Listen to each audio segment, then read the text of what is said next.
Now we're at what feels like a pinnacle of the day.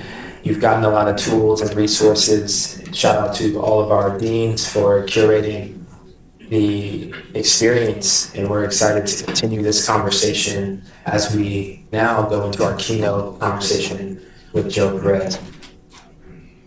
So, Joe is, I believe, an embodiment of all three tracks, which is why we wanted to have a conversation with him. He knows what it means to be a creative leader. We're going to explore that. He knows what it means to be an entrepreneur and take those leaps and those risks. But he also knows what it means to work with corporations, with some of the biggest creative brands in the world. So we're going to dissect his story a little bit. You're on the spot now, and just explore everything around that. So we have some questions. I'll just give everyone just a brief bio, but then we're going to ask you from your perspective about your story. You ready? I'm ready. Let's go. One more time, Joe Perez. So Joe Perez is a creative director with a background in graphic design and filmmaking who has established an iconic style expressed through raw, minimalist design. After working with Kanye West for nearly a decade, he launched his own design studio where he continued catering his unique vision to a wide range of clients, including Beyonce, Louis Vuitton, Versace, Nike, and President Joe Biden. So, Joe Perez, thank you for being with us. Hey, thank you for having me. So the first question I would like to ask, and we'll kind of tag team in this conversation just to unpack your story a little bit to glean from it, is where did you come from and how did your background inform your creative process? Very long, good question. Yeah. But I came from Coventry, Rhode Island. So not really the epicenter of culture, as far as I know. But I want to say I started with an advantage in the arts. Both my parents were commercial artists. My dad was an industrial designer, and he studied at Art Center, and he designed cars at Cadillac, at GM. And he also worked at Hasbro as a toy designer. My mom was an illustrator and a sculptor and a fine artist, and she also worked at Hasbro. She graduated from RISD. So they set up a really supportive environment for me as a child that valued the arts. And my dad, after Hasbro, became an independent toy designer. And his studio was attached to our garage in the backyard. And I could find myself as a kid in his studio, sketching like characters that were always a part of a bigger world and a bigger story. And I was really inspired by films at the time. And I was emulating films like Star Wars and Dark Crystal and Tron, like these fantasy worlds that were very immersive and brought me in. And my love for film continued into middle school, where I wrote a bunch of short stories, and a bunch of which went on to win national awards. Mm-hmm. And then in high school, my love for film carried through, and I was a videographer and a skateboarder. So entering the world of being a skateboarder, I was introduced to other forms of expression like graffiti art and street art and breakdancing. And all of these kind of informed my creativity a little bit. And so I was a videographer and a skateboarder. So I made a bunch of skate videos of me and my friends. And one of them got the attention of a local skate shop called Lunacy in Providence, Rhode Island. And they hired me as an editor and creative for their skate shop video. So it was a really pivotal point in my early career because I was working with these group of guys that would come over to my house at night. We'd order pizza and we'd talk about like the edit, color correction, title design, like music selection. Yeah. And I realized right then and there that film was a very collaborative art, and it was just a group of people working together to ensure the best possible product. And the video turned out really well, and it was submitted to the Scholastic Art Awards by my art teacher in high school. And it went on to win the Gold Key in the state of Rhode Island, and then it went on to win the Pinnacle Award in the Nationals. So that really opened the door to my college of choice, which was Art Center. Not just because my dad went there, but I looked at Art Center and I looked at a variety of other schools, and it was really a boot camp and finishing school for commercial artists. And it really overloaded the students with work in preparation for the demands of the real world. And I learned a sense, I gained a great work ethic from the Art Center preparation, and I learned time management. And had I not had that foundation and that education at Art Center, I don't think I would have survived working at a agency like Donda or an artist like Kanye West, which demanded an intense and high output of work. Beautiful. So we already are getting these gems, right? Following your passion, Yeah. staying within your community, creating, and then having those mentors, teachers, people to believe in that, and also supportive parents, which is sometimes so hard within the art space, which I'm sure people can identify with. So Yeah, I mean, I find it important to give that kind of background because a lot of my peers as creative directors, they can't relate. Their parents were not artists, and they kind of fought against that and, against, I guess, the status quo to a certain degree. So I think that's important because it was rather a unique childhood. yeah, no doubt. That's great. And my question is just transitioning from that, how did you become a designer and a creative director? Design was always part of my process. So in high school, I dabbled in photo manipulation with Photoshop, like 4, I think I started with. And then in college, I moved on to, as a film major, we all had to create our own website and marketing materials. So it was important to, I guess, gain other skills. And those came into play, especially after school, because I had some health issues that forced me back to the East Coast originally. And I found myself hired by a design firm that specialized in designing insurance websites. So not really, the path I'd set out to, go down, but life works in interesting ways, right? And had I not gained those skills as a web designer, I don't know if I would have been qualified to be Kanye West's ghost blogger or manage his web property. And that was my next step. When I got hired by him, I became his ghost blogger. And then I kind of climbed, not the corporate ladder, but the Kanye ladder, and went from his ghost blogger to his internal researcher, and then his designer, art director. And by the time I left in 2016, I was his lead in-house art director. And I worked with people like Jerry Lorenzo and Virgil and Jound and Heron Preston and that amazing team. So when we hear that, right, it's that sounding sort of path. And I think as we've been going through these conversations and workshops, there's always this balance of having vision is important, strategy, but some things are about just being in the right place at the right time and just going with the flow. So as you talk about becoming a ghost blogger and then working at Donda, when you were younger, did you have these like visions and ambitions of doing things like that, or was it kind of you just following your path and almost you stumbled upon it? I mean, I had ambitions of being a storyteller. And what was interesting about blogging for Kanye, and I had no idea what this entailed, and really it brought me up to speed, and I looked at it as a second education, and it was an education tool for Kanye's fans at the same time because he was feeding them daily content, like the best in music, in fashion, design, architecture. So as to like Kanye was learning and bringing up his taste level, I was learning, his fan base was brought along. And this really helped him when it came to later years when he was selling his products and his fashion lines and that kind of thing, because everybody had come along on this journey and they understood his story. So now he could sell the products that inspired him to his fan base, and they felt, a connection to that. But it was an avenue of storytelling on the blog because I get to curate that with Kanye, which was so exciting. And it was his go-between between his fans where he could communicate. And once in a while, he would, go on a tirade or a rant, and then I'd had to, correct his grammar in English, and that was the whole thing. But and then I ran his Twitter, and it was the same thing. But Oh shoot!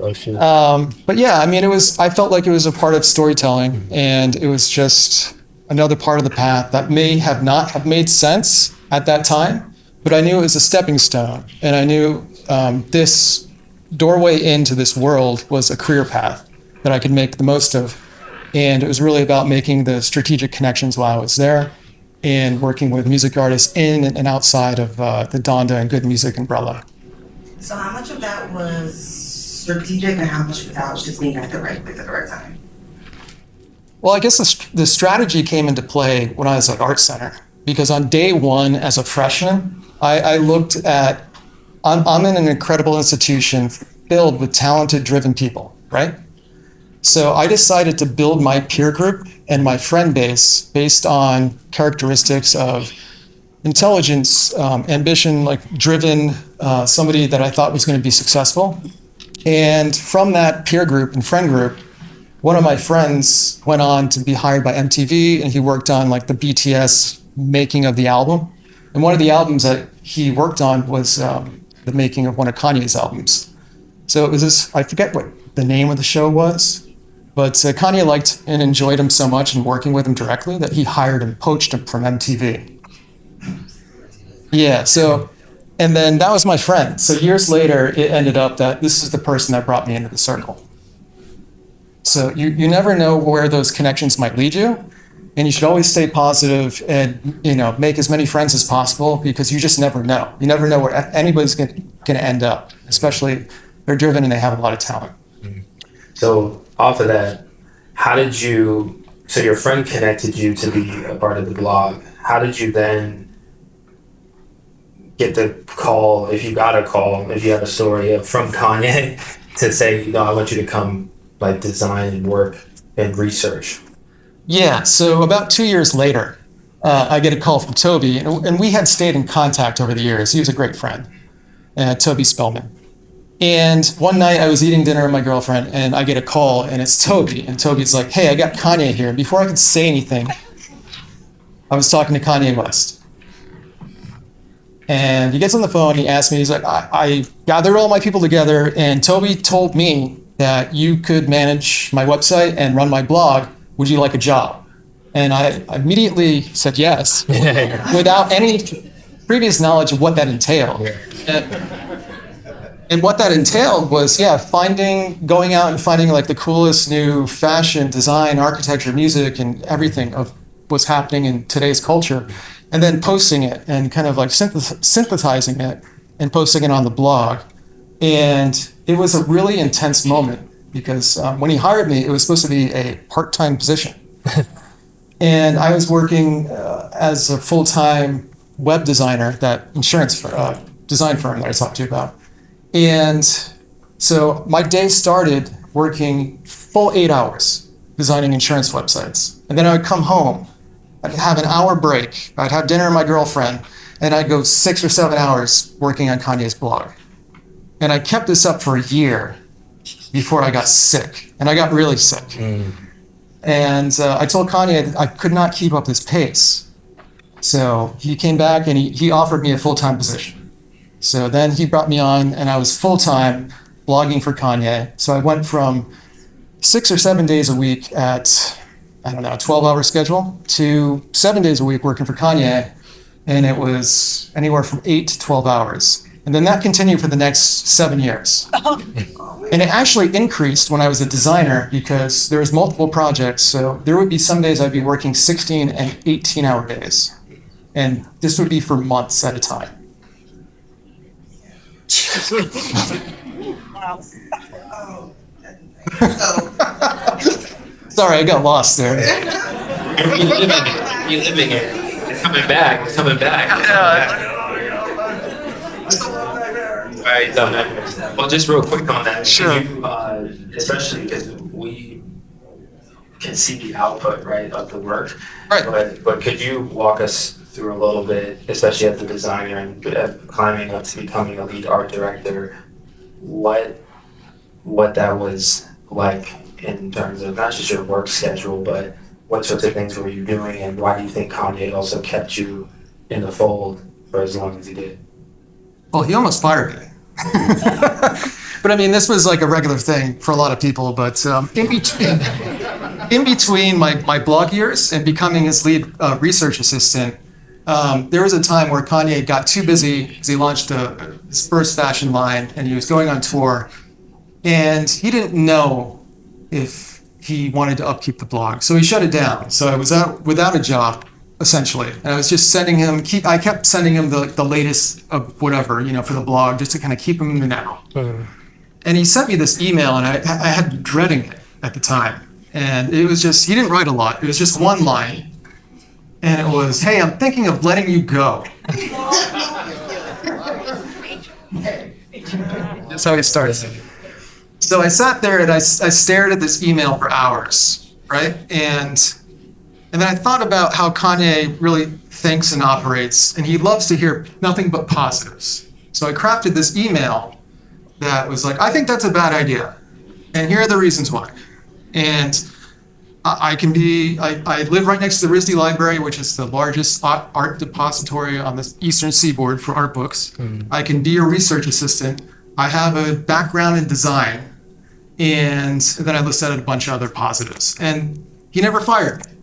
And then all of a sudden, Virgil hit me up and he started recruiting me for more research projects. And then that led into more design projects and so on and so forth. But I guess what you're asking me is more about the process and what that was like. And it was very much like a traditional agency, but on speed. And to, I guess, break that down for everybody here, we would start with a story or an idea or some themes and say this was an album cycle. And then we'd do a deep dive in research. And we'd look for hundreds, and collectively, we'd probably bring in thousands of reference images, right? And at one point, we had this beautiful website that was completely custom called the reference site. And all of this would be dumped on there. And then we realized that didn't really work too well, so we made physical mood boards. So Kanye and Virgil would be selecting their favorite images from our reference pools and putting them together. And something really interesting happened when certain reference images came together that were never kind of made to meet. And we saw some interesting subtext, and it would bring us down another rabbit hole, and we'd do another deep dive of 100 or 1,000 reference images until they had to make some hard decisions. Then we'd be left with like a couple of mood boards. And say it's an album design, and so we're taking those mood boards and moving into the execution phase now. Those mood boards would really direct and inform the design direction. And with Cruel Summer, I'm going to use for an example, we had 5 or 6 images. And from those 5 or 6 images, we would do an immense design sprint.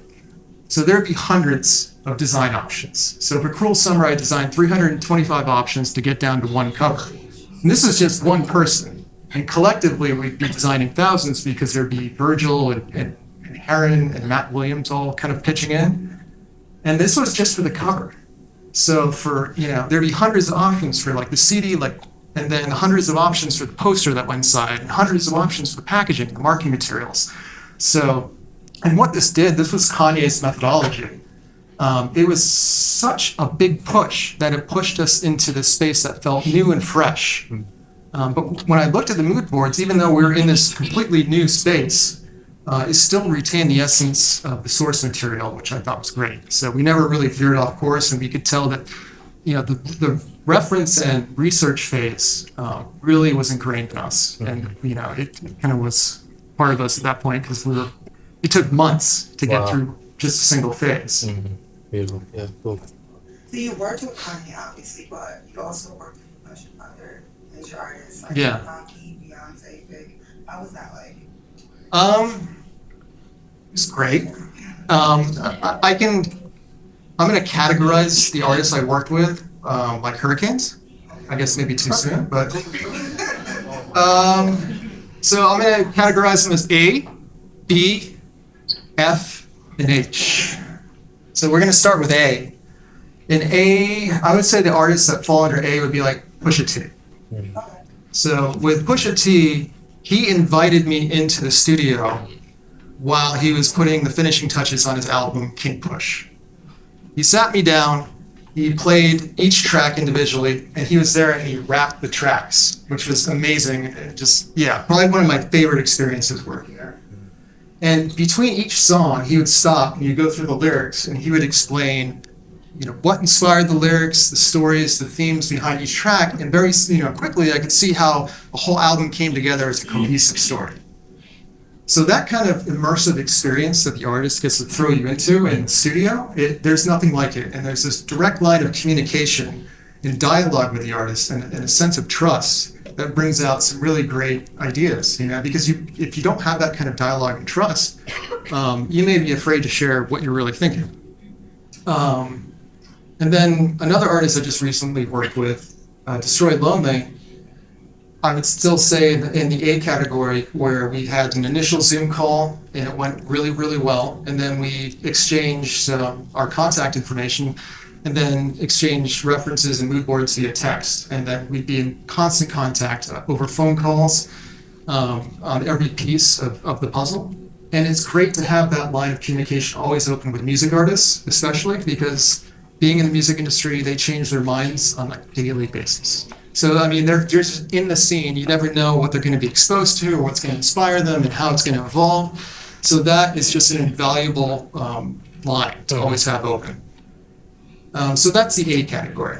And it always has yielded, in my mind, the best end results for anything, product, cover. And then there's B category. And I'm going to use Beyonce for B. Of course. And so Beyonce is a superstar. And she has a family. She's launching beauty lines. She's launching a world tour. She's coming out with an album. Her time is extremely valuable and super limited.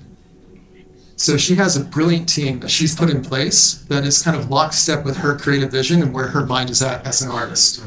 And I got to interface with her creative director, Kwesi. And again, a direct line of communication. We'd have check-ins daily. And the end result was the Lion King cover.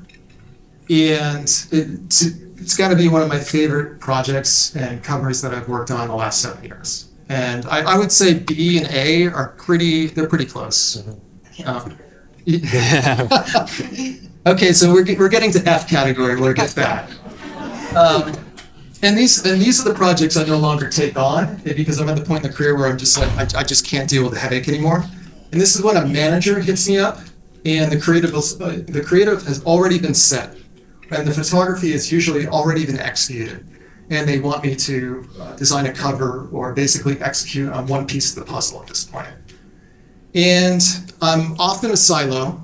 I'm just pulling references and working on designs that without any kind of direct communication with the artist at all, like a call, anything. And then I'm sending this material to the music artist who's receiving this in a complete vacuum with no context and no story, no backstory or anything. And I'm just praying to God and shooting in the dark that something resonates with them. And a lot of times, sometimes it does. And the end result is something I'm not proud of because I feel like I've just skimmed the surface. I have no idea what was in their mind or I didn't connect with them, so I don't feel a strong connection to the final product. And then other times it just fails. There is just, it doesn't work out. They hire somebody else, they move in a different direction. So that's F category. And then there's H category. So H category was, I'll give you, it's more of a story than a category, I guess, but toward the end of the pandemic, I was in my apartment like so many of us were, just kind of held up, and I get a call from Diddy's manager. Timing. And he's like, hey, Diddy really wants to work with you. He loves your work. He wants you to be his CD during this cycle. And I'm like, oh, cool. I've met with Diddy before, and I know what he's like. And but there's only one catch to this. He's down in Miami for 2 months, and he wants you to come down and live and work out of his house. So I hang up the phone. And 2 seconds later, in my mind, I just say, hell no. So that's H category, is a hell no. And I feel like I dodged some bullets, and maybe some baby oil, maybe both. And I hear that together, and it sounds like, bullets with baby oil. Sounds like a Smashing Pumpkins song. Yeah, there you go. So that's H category. So that's what it's like for me working with other music artists. And then with A$AP Rocky, he would fall into B, because I know you mentioned his name. Yeah. And Virgil was his creative director at the time, and he was my in-between. So it was very much like a Beyonce kind of structure. So, and we'll continue to dive into that era and that time. But you said that 2016 is a key transitional moment in your career. And when we rewind to 2016, we know that, especially in the Donda sphere and Kanye's career, St. Pablo tour, all of these things are happening. There's a lot of major transitions. How did you navigate that space, and like why transition into your own thing? I would never use the word stable with Kanye. And, the work environment was never that. But in 2016, it was clear to me that it was becoming even more unstable. And I had worked for Ye at that point for 8 years, and I had felt like I had accomplished pretty much everything I set out to in that organization. And the writing was on the wall in terms of the team kind of departing, because Virgil had Off-White, Jerry had Fear of God, Heron Preston had just launched Heron Preston, Matt Williams was working at Alix. So I could tell the team was kind of checked out. And I felt like it was a great time to leave and start my own studio. And moving back to Pawtucket, Rhode Island, and setting up shop there just made the most sense. And also living in Los Angeles, and I don't know how many of you spent time there, it never felt like home, having grown up on the East Coast. Mm-hmm. You're missing the seasons, you're spending your whole day planning your day around traffic. It's just a whole different vibe. And it's just something felt off. And years later, Virgil spoke at RISD, and I hung out with him afterwards, and I talked to him. And I asked him a question just randomly. I don't know why I asked this question, but I was like, I know you travel a lot. What is your least favorite city to travel to? And he looked at me. He said, Los Angeles. And I'm really interested. So I asked him why, and he said it's because it's the least inspiring city he's ever been to. So, at that point, I felt really good about my decision. So, yeah. So what was the story, because you kind of talked about it a little bit, but I kind of want you to go deeper. What was the story behind Work Studio? Work Studio. So that's the agency I'm a partner at that is in New York in Fire. The story behind that was 2018. It was founded by two people, Harris Falzlani and Mark Moran. And both of these people, and I'm really good friends with Harris and Mark, but both of them were working around the Kanye sphere at the time. Harris originally reached out to me because he was looking for an internship, and this was back during the Yeezus era. And he reached out to me on Facebook Messenger, and we had a good conversation. He was intelligent, he was driven, he had a lot of talent. He was working for a music artist named Ryan Leslie at the time. Yeah. And I liked his work. So I put him on a variety of projects within Donda, and he excelled.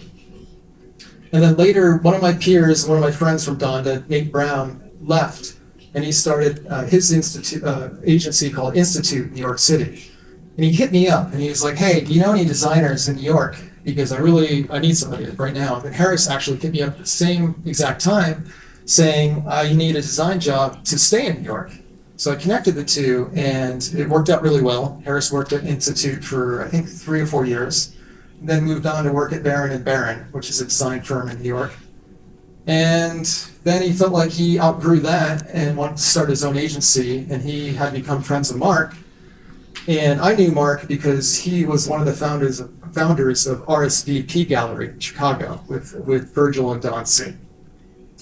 So they had become friends at some point, but they decided to go in on a creative agency because I think Mark was pretty successful in his own right. I think he was retired, and I think he just got bored, and he wanted to get a foot back in the creative world. So he went in and started an agency with Harris. And at that time in 2018-19, I was starting my own studio in Pawtucket, Rhode Island, and primarily I was working on music projects until a friend of mine from high school who was working at Converse came to me with a job, and they were relaunching their basketball division and they needed a refresh.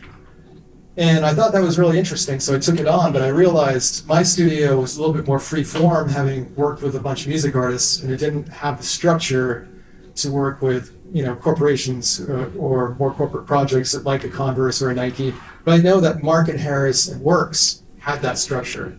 They had worked with Peloton and Nike and a few other, Reebok. So I contacted them and we decided to take it on together. And it was a great collaboration, and we have not stopped working together since. And in 2022, I merged my studio with WØRKS, so now all of my music projects are going through there, and I have tremendous support, and they offer a great structure. And we're actually working with Converse again right now. So yeah, we have a bunch of return clients, and we work with Activision and with Call of Duty, and I brought that one into them as well. But yeah, just a lot of fun projects, great talented people to work with. Beautiful. So we see that there's this trajectory of collaboration still being critical to everything that you're doing, whether it's at Donda or making skate videos with your friends. And then even when you went down the path of starting your own studio, being an entrepreneur, you saw that you could really maximize your work by joining forces with others. And this is a big part of our conversation at Creative U in Connecticut. We have a lot of really talented people who are sometimes operating in those silos and resistant at times to wanting to work together, like on a more practical front. So it's beautiful to hear that as a part of your journey. And so another question I just wanted to ask you, and it's one of those broad questions, so whatever resonates with you the most when it comes to mind, is just as a part of this journey, what would you say for you have been some like challenges that have like been reoccurring, kind of coming up? Well, I mean, I talked about the intensity of the work output at Donda. So number one would be burnout. There's only so many years you can go working those hours and not being able to recharge, where it starts to build up, and it has a detrimental effect on just you as a human, you as an artist. And yeah, so I came to a realization that you need a break, you need a recharge, you need to go out, experience life, enjoy life, take on hobbies, have new experiences, travel, learn new cultures, and that all feeds your work. If you don't take breaks, there's no growth period. There's no growth period, there's no new work. There's no new work, you become stagnant, and it's boring. And that's it, it's burnout. Yeah, nice. And the other challenges, I guess, we can start going down the list. And I would say after I left in 2016, the big challenge was lining up freelance, right? And I'm talking about enough to become stable and afford things like rent, healthcare, basic necessities, that kind of thing. And luckily, I made strategic connections while I was working at Donda, and I tapped a lot of those, and I made a lot of friends in advertising. And I got really lucky because the time I left, Donda was this mysterious thing, and everybody that came to me for work afterwards, and there was a lot of people, wanted that secret sauce. They wanted that formula, they wanted that process. So most of the work I got was because of curiosity, really, what it was, and they wanted their projects to have whatever that Kanye had. So yeah, I was extremely fortunate. So it was kind of like getting that Willy Wonka golden ticket to a certain degree, and going into, looking for freelance. And I know a lot of people start from the ground up. It's not that way. So again, I'm going to reiterate, I got really lucky. So how have you been able to do it successfully for so long? Like in terms of like, I think honestly, like financially, like budgeting, investing, just your careers, like how have you been able to do that? Yeah, I'm going to be the wrong person to ask about that. You've been splurging? Yeah, I mean, I think, I don't know, I'm sure there's other classes here that have gone down that. Yeah. But to be able to do it for so long, I feel like kind of like my last answer. I got really lucky. It was that I came out of that Kanye kind of world, and that, I guess, Kanye University, where I got this education, and then people really gravitated and wanted, whatever that was, that secret sauce and that formula. And, that wore off as years went on. And there's kind of a joke going around the music industry that everybody had worked for Kanye at that point. Like every high school kid, every college kid was a creative director that worked at it, came out of Donda or something. And it really got to that point of saturation. So again, I think it was timing. And then also strategically, like I said, like making the right connections while I was there, and in and out of different industries, that helped me immensely kind of keep stable freelance coming in. And at the same time, I was traveling and I was trying to meet and go to as many events as possible. And I made a lot of connections that way. So as soon as somebody knew what I did and where I came from, it was really easy to kind of get into certain circles. And yeah, it kind of snowballed after a while. But for 2 years, it was a struggle. Don't get me wrong. It was pretty rough. Yeah. So we're going to ask one more and then we'll open it up. I'm sure folks have some questions as we continue to glean from this whole experience. But now that you're in the space now, what do you feel like you're looking ahead to, or what's next for you?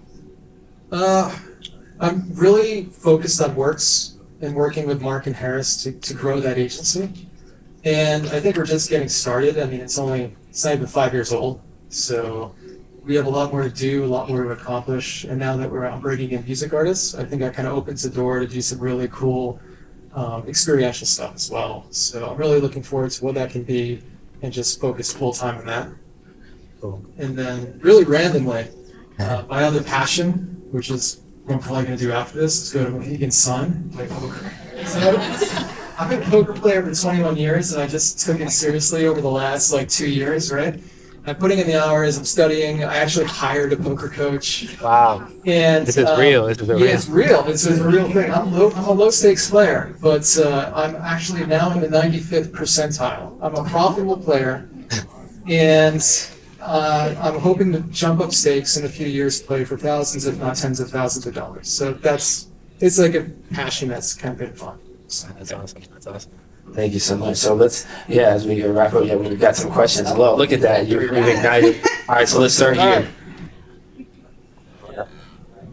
Oh, whoops. Sorry. Oh, yeah, you want to pick them? Yeah. Please don't pull away from me. Hi. Thank you so much for being here. Hey. New Haven is my home, and I really appreciate you coming here and sharing your story. Thanks, Jenna. Yes. So what stood out to me for a moment, and I thought that passed through my mind right away when you were talking about how many, I don't know exactly the term you're coming up with, when you said you had to make 300 blank, what was that thing? Design, iterations or Yes, and you said normally it would be thousands with a whole team of people. Mm-hmm. The first thought that passed through my mind was AI. How would that, I know I do have an AI question, I'm not gonna pretend like I know much about it, but for you, how are you using AI currently to help you with your job? And looking back, do you think it could have been a useful tool in that way? Or do you feel like it would have pulled away from, I know, you were. I wish we had that tool then. Yeah, I think it would have been helpful back then, but this was something that we were going to touch on as well, but I'm using Midjourney in the conceptual phase, and I think it's a great, and same with Stable Diffusion, I think they're both great for proof of concept. They're not quite there, but they will be integrated into the execution phase quite soon, and I'm pretty sure Adobe's going to be doing this, probably within the next year or 2 years, you're going to see this.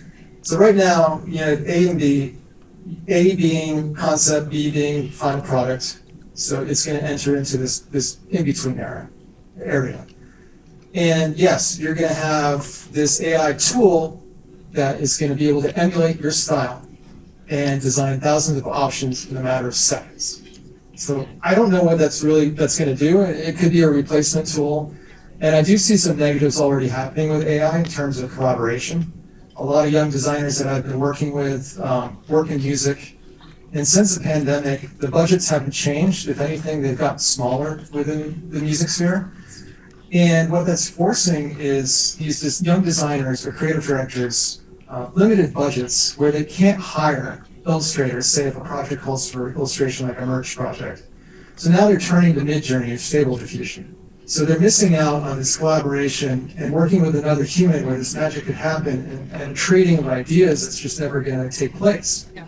And your again, career is built upon relationships. Yeah. So now I'm seeing this, and I understand why it's happening, but it's part of the music industry and where it's going, and it's because of social media and everything, and the way we deliver music through the mechanisms of streaming and all of that, everything's sped up, but budgets have remained the same. So this is forcing young designers and creatives to turn to tools like this as replacement tools. And I come down on them for that. And I view them as just something that is great as a proof of concept.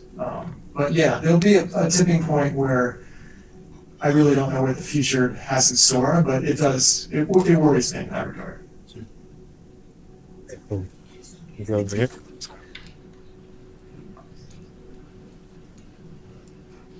Hi, I have a question about how you balance or navigate and prioritize your trade-offs between like grinding and working these 12 to 18-hour days during that season, obviously, and prioritizing your health, like your physical and mental and emotional well-being. Like you're still a human being at the end of the day. So what have you learned over your career? What would you do differently? And what are some like keys that you have found? Well, balance is key, right? But at those points working for Kanye and at Donda, there was no balance, and I could not put my life in balance. And there are certain things that suffered. Health was one. I didn't have time to work out and take care of myself. I gained a lot of weight at one point, and then a lot of my personal relationships suffered. So a lot of friendships and time I should have spent with my family, I wasn't putting in that quality time. And same with the relationships. I had a lot of ex-girlfriends at the time, unfortunately because of the product of Donda and what I had to go through. But one story actually stuck out because I had one ex-girlfriend that told me, you're going to be 75 in a retirement community, and the only thing that's going to be in your room is CDs and vinyls. So, and here I am, I'm 45 and single, and I'm like, oh shit, it's going to be true.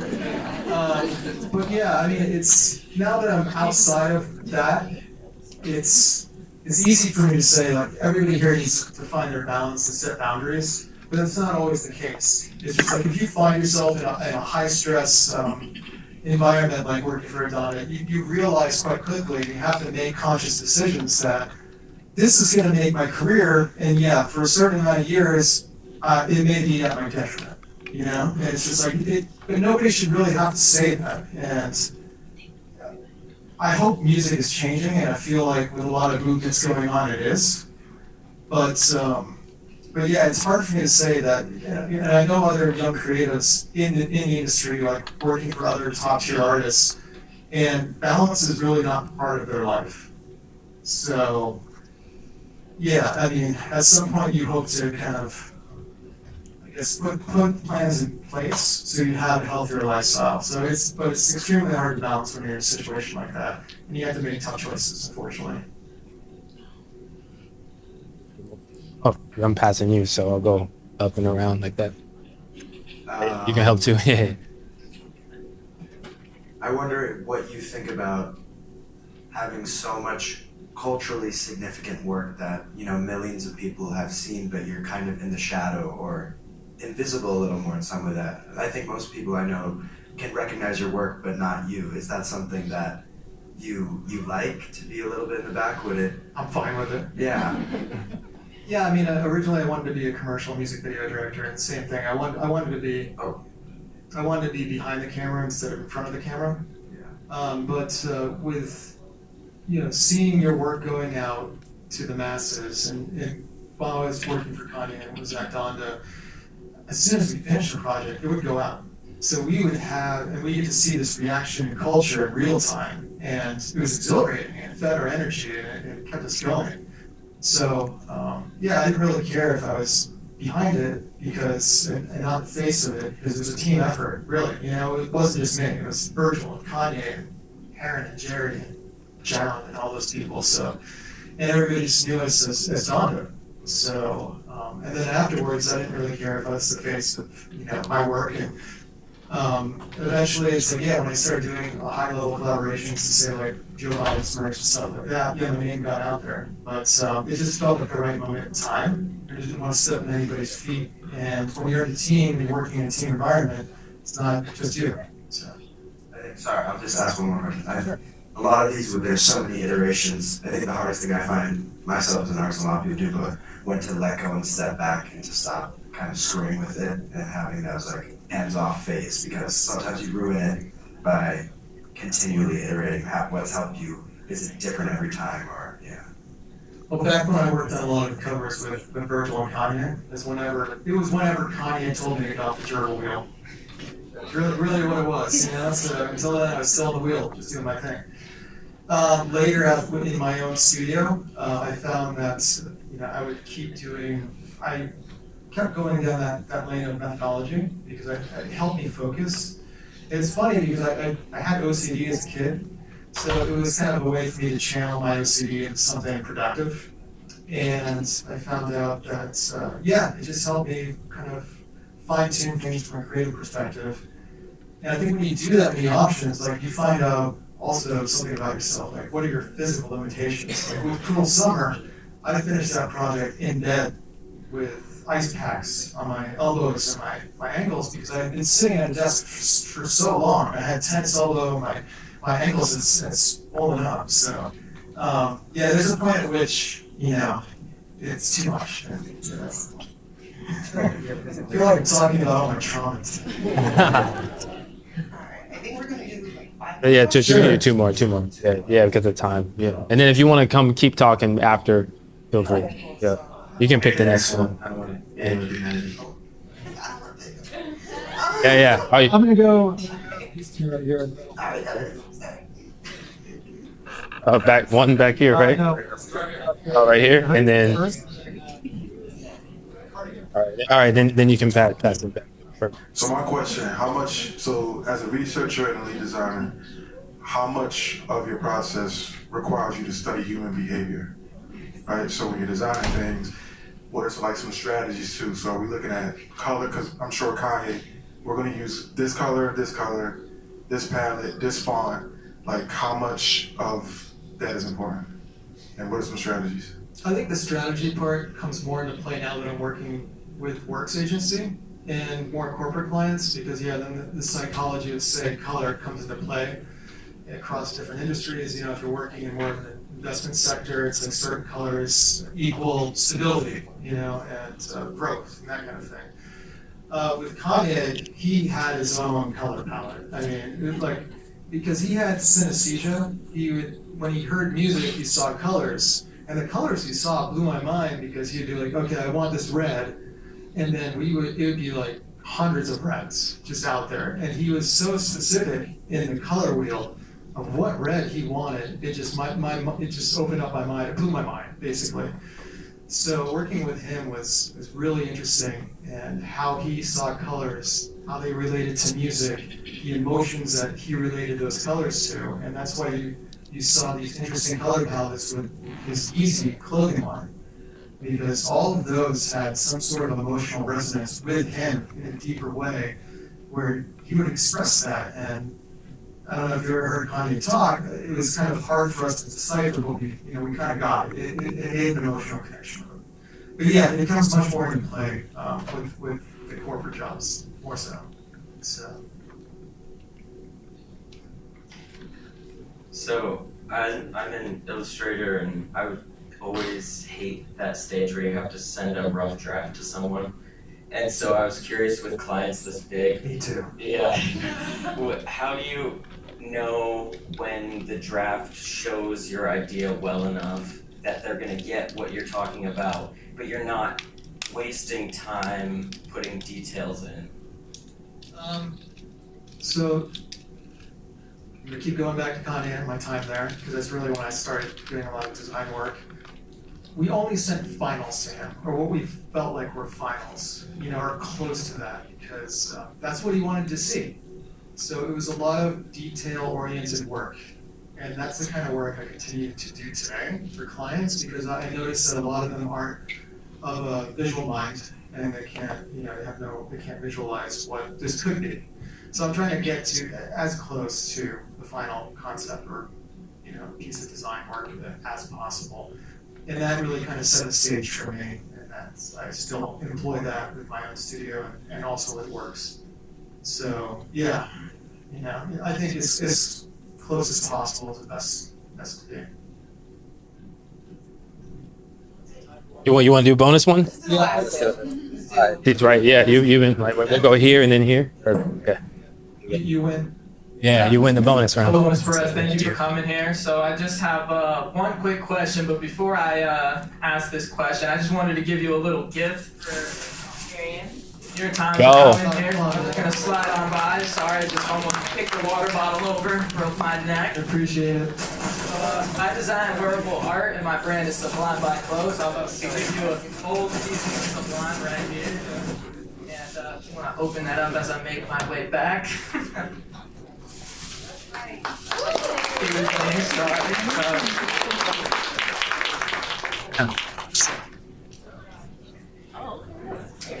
So my question for you is, how do you advocate for your artistic vision while interacting with various major egos, big names, and brand, and how do you stay true to yourself while doing that?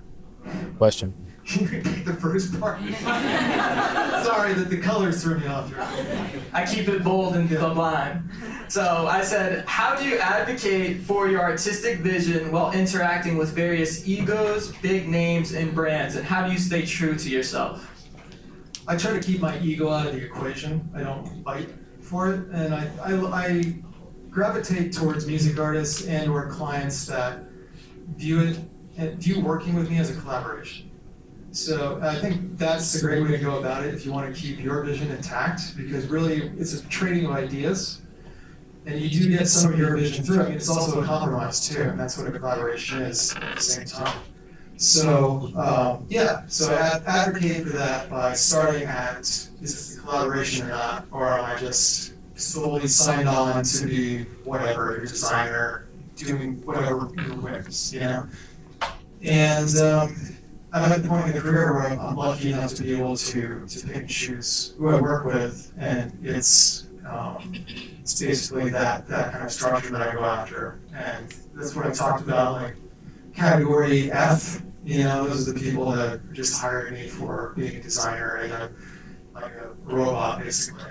So that's how I kind of got around that. So I'm really open to collaboration, and you know, there's corporations out there that are really into that, like Converse. You know, they're very much of the spirit of DIY, and the creator and you know, the maker from the streets and that kind of thing. So they're very much open to that form of collaboration. Thank you very much. All right. Well, I have a question right there. Mr. Perez, shout out you. Appreciate everything you talked about so far. My name is Bello, and my partner here, Danny Too Fresh, he's the DJ. But we run PGLA, and it's Awesome. Girls Love of Piano, and it's like an Afrocentric event hub centered around piano music. So we're just trying to expose the African culture to the diaspora out here. But my question to you is, earlier you talked about free form versus structure, or you mentioned it, and I was wondering how do these artists sort of manage that structure around them? I guess, you know, they have a creative director here, they have a photographer here, or they want to hire this person here. Those will be like the pillars of the structure, while they're, I guess they're the free form, like they're the creative, right? Freely expressing themselves. How do they manage all of these different pillars? How do they manage working with so many people, like every day? You mentioned this Story Lonely being with you on Zoom. I checked this Story Lonely's Instagram. He looks like he's chilling, you know? But that's not what's really going on behind closed doors. He's, you know, so how do they keep up with all of this? Most of the time he is chill. Like literally when I've talked to him, he's been in the studio or just like in a car, like an Uber or whatever.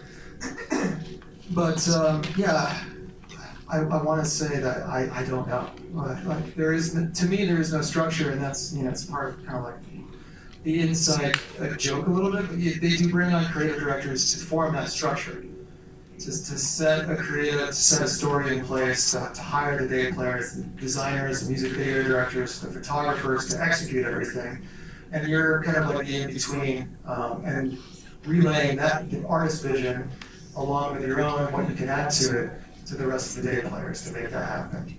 But what happens behind the scenes in terms of just like music and recording, what I found, they need to be free form. It's like you shouldn't.